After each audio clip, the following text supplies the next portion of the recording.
Assalamualaikum warahmatullahi wabarakatuh. Halo guys, kembali lagi bersama saya Bobby Herian. Hari ini saya ingin komentari Daniel Anzar Simanjuntak yang debat dengan Rose Sitompul dan saya lupa namanya dari tim Anissa Imin ya di TV One kalau saya tonton. Jadi Daniel ini mengatakan bahwa jadi kan dari timnas Amin itu kan ngajak kalau misalnya kapalnya bocor gitu kan, kapal tim 2 itu bocor, ya kan, nah, ayo cari kapal baru. Jadi mengajak guys. Nah, tapi Daniel itu dia menyuruh keluar. Dia bilang keluar aja dari kubu 02. Jadi bahasa suruh keluar dengan ngajak itu beda. Ya, misal ini, saya datang ke rumah orang, kamu keluar aja rumah gitu kan. Kira-kira lebih sopan mana dengan ayo ikut yuk gabung? Lebih sopan mana? Suruh keluar atau ngajak gabung? Jadi itu termin berbeda guys. Maksud sama supaya keluar, tapi dengan cara yang beda. Jadi justru yang gak sopan tuh ya suruh keluar. Kamu keluar aja dari situ gitu. Ayo mau ikutan gak gitu kan? Jadi guys, ini dua hal berbeda dulu ini ya. Dia bilang bahwa dia muji-muji Prabowo berlebihan dan itu dikritik oleh Rose Sitompul. Memang kita lihat Daniel Anzar ini memang suka muji-muji guys, berlebihan. Sama Daniel Anzar dengan Andre Rosiade itu sama saja. Boleh muji orang, tapi jangan terlalu berlebihan. Jadinya anek gitu. Ibaratnya kayak bumbu. Bumbu itu kalau pas, jadi pujian itu guys adalah bumbu. Ya. Jadi Daniel Anzar, Simanjuntak dan Andre Rosiade harus belajar bahwa pujian itu sama kayak bumbu. Bumbu itu harus pas. Kalau berlebihan, apa yang enak, itu yang saya rasakan. Misalnya dia muji Prabowo, meskipun saya kurang setuju dengan Prabowo, itu bagus. Kalau dalam porsi yang pas. Tapi ketika dilakukan berlebihan, jadi enak guys. Sama kita makan. Kalau ada makanan kurang enak nih, tapi bumbunya pas, minimal kita lihatnya biasa saja gitu. Dibandingkan kan, udah lah nggak enak, dikasih lagi bumbunya berlebihan, itu jadi enek. Nah itu yang terjadi. Makanya dari Azhar dan Andre Rosiade itu belajar mujilah pada porsinya, jangan berlebihan, ya kan? Nah itu yang kedua. Lalu yang ketiga, dia mengatakan bahwa Prabowo itu adalah loyal pada komunitas. Ya, guys, kita tuh tidak penting orang yang loyal pada komunitas, tapi harus loyal pada ideologi. Dan ingat, Prabowo itu bukan orang yang loyal pada komunitas. Contohnya, dulu komunitas Prabowo itu 2019 adalah emak-emak, mahasiswa, buruh. Itu komunitas Prabowo. Komunitas perubahan yang ingin perubahan di negeri ini, yang ingin ganti presiden 2019 itu guys. Itu komunitasnya Prabowo. Lalu beliau berubah dua-duanya, ideologi dan komunitas. Ideologi Jokowi Prabowo adalah lanjutkan Jokowi. Jadi berubah ideologinya dan dia pindah komunitas. Dari komunitas emak-emak, buruh, mahasiswa, rakyat, dia pindah ke komunitas istana. Jadi itu Prabowo tuh mengalami perpindahan ideologi plus komunitas. Itu yang tidak dipahami oleh Daniel Anzar Simanjuntak.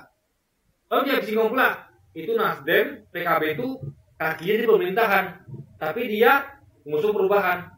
Guys, saya bilang ya, ideologi itu nomor 1 ya. Komunitas nomor 2. Karena ideologi itu adalah sesuatu yang sakral, sesuatu yang saya pegang. Komunitas boleh ganti, tapi ideologi tidak boleh gitu. Ya, dan ingat ya, Nasdem itu dia berpindah ideologi, tapi kita nilai ideologi yang buruk ke yang baik. Lalu dia sekalian pindah komunitas gitu. Jadi dia berada di komunitas perubahan, dia tidak berada di komunitas di komunitas kelanjutan. Dia situ hanya mengerjakan tugas karena amanah kan. Itu ada baikkan ya. Dia harus pindah ke ideologi baru yang dia rasa lebih baik, yang terbaik. Yang lama itu buruk sekali gitu. Lalu tentu dia pindah komunitas dan itu terjadi. Nasdem gabung dengan komunitas PKS dan juga yang lain juga gitu. Nah, tapi dia terpaksa di pemerintahan karena dia amanah.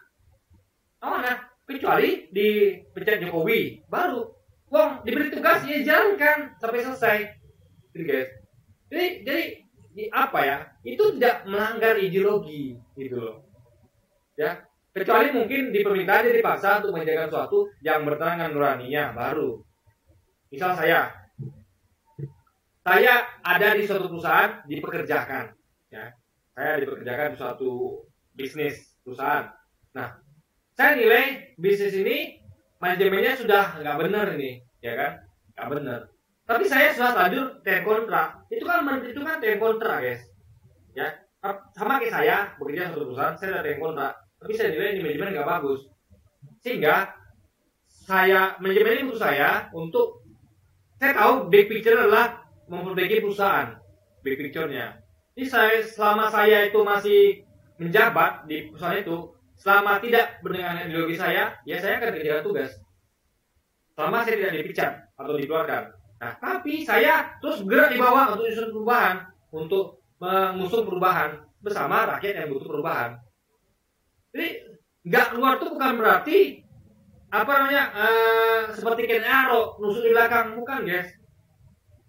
Kan di pemerintahan itu adalah Nasdem itu berusaha untuk menjaga bangsa ini, jangan terlalu buruk gitu. Minimal dia bisa lah, dia tuh punya ego sendiri untuk mengaplikasikan kebijakan yang sudah diusung. Mungkin pemerintah mau gitu kan masih bisa negosiasi. Kecuali kalau disuruh dengan sesuatu yang memang bertentangan dengan perubahannya, baru dia nggak mau kerjakan. Tapi selama ada peluang untuk membenahi pemerintah, dia akan benahi itu. Jadi membenahi itu bisa di dalam, bisa di luar, guys. Nah, Prabowo kan tidak membenahi. Prabowo itu betul-betul ingin melanjutkan. Jadi beda. Nasdem, PKB itu pengen perubahan. Prabowo tidak. Dia tidak lagi menginginkan perubahan yang dulu diusungnya. Dia betul-betul keberlanjutan. Nah, itu bedanya. Jadi Prabowo berpindah ideologi, berpindah komunitas. Nasdem berpindah ideologi, berpindah komunitas, tapi dia tetap amanah gitu. Amanah untuk menjaga tugasnya sampai akhir nanti. Karena sudah dikontrak, gitu kan. Nah, ini poinnya adalah justru ketika ada orang mengatakan bahwa saya akan tenggelam bersama rakyat. Rakyat dikibulin, guys. Rakyat Indonesia dikibulin. Kita percaya, oh, Bapak ini akan tenggelam bersama rakyat. Kita hormat, salut. Dia bilang, saya tidak butuh jabatan. Lah, rupanya ini nyari jabatan dia. Cawe-cawe ke Jokowi dan akhirnya di Menhan. Jadi guys, saya bilang ya, betul kata pengamat tadi dari tim Anies Caimin bahwa janganlah ngomong-ngomong bahwa nggak butuh jabatan tapi masih ikut pemilu terus. Ya, udah jelas mengatakan bahwa akan dalam bersama rakyat tapi nggak tahan juga, masuk juga ke Menhan ke istana. Jadi ini paradoks, guys. Anda ngomong A tapi ada B, itu nggak boleh. Oh, Nasdem betul berubah dia. Cuman masalahnya itu tugas pemerintahan itu udah ada kontraknya, gitu deh. Harus justru dia atau amanah. Jadi jangan sampai ini Nasdem itu berpikiran bahwa jangan sampai karena ngusung perubahan lalu dia tidak amanah. Jadi kerjakan semuanya. Perubahan iya, amanah juga iya. Itu bagus, guys. Karena mereka ya ada orang perubahan tapi nggak amanah. Kita maunya yang dua-duanya.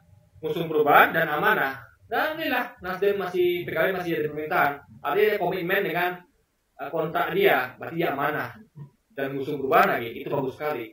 Mereka ada orang yang dulu ngusung perubahan, lalu dia pindah ideologi keberlanjutan, dan dia pindah komunitas pula. Dia tinggalkan itu emak-emak, mahasiswa, buruh, bahkan korban-korban yang banyak meninggal, yang banyak terluka, waktu dia berjuang sama rakyat. Dia tinggalkan itu semua. Coba Daniel Azhar ini catat, berapa korban luka-luka yang meninggal ketika kita sedang memperjuangkan untuk melawan rezim Jokowi. Coba, lupa nggak dia? Jangan dia udah lupa deh, guys. Jangan-jangan dia udah lupa dengan berapa korban yang sudah jatuh waktu kita dukung Prabowo untuk melawan Jokowi, melawan oligarki. Lupa mungkin dia, guys. Ya, korban KM50, korban ulama yang masyarakat yang ditembak pakai gas air mata, korban mahasiswa buruh dipukuli aparat sampai ada yang meninggal, ditembaki, bahkan ada yang dianiaya, ada yang terluka masuk rumah sakit. Lupa mungkin dia, guys. Itulah, jadi justru pansus jadi pada dirinya. Ideologi berubah, komunitas berubah. Jadi tidak tepat kalau dia sematkan itu kepada Nasdem dan PKB, harusnya dia ngaca, ya. Dia harus ngaca berapa korban yang sudah jatuh waktu kita berusaha untuk melawan oligarki dan rezim Jokowi tahun 2019. Ya, mungkin dia sudah lupa ingatan, udah amnesia guys, tapi kita tidak. Kita tidak akan pernah lupa ingatan dan tidak akan pernah amnesia seperti dia. Oke, jadi mungkin sekian dulu aja video kita kali ini guys, dan sampai jumpa lagi di video-video selanjutnya. Dan wassalamualaikum warahmatullahi wabarakatuh guys.